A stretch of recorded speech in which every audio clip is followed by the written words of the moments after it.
Mindfulness for your business stress. Yes, business is really stressful. Kahit na kumikita ka, kahit na 10 pa ang mentor mo, pero lahat naman ay stressful, di ba? Being a housewife, being an employee, being a student, stressful din yan because life is generally stressful. And I don't know about you, anak, but for me, kakambal ko na yata ang stress. Pero nang matutunan ko ang pagiging mindful, nabawasan ang stress ko. Paano? By being present. Hindi mahirap. Focus lang tayo sa ginagawa natin ngayon dahil ang stress ay nanggagaling lang sa dalawang lugar.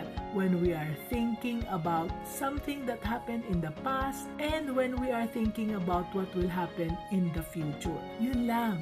By the past, it could be many years ago or just a few seconds ago, past na rin yun, no? Ganun din sa future, pwedeng mamaya or sa next years to come.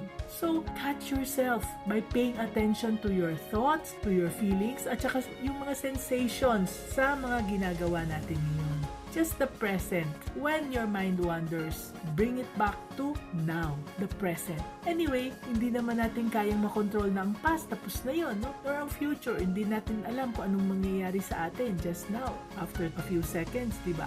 So, all the power we have is in the now. So, just focus on the present and be a business-minded Pinoy.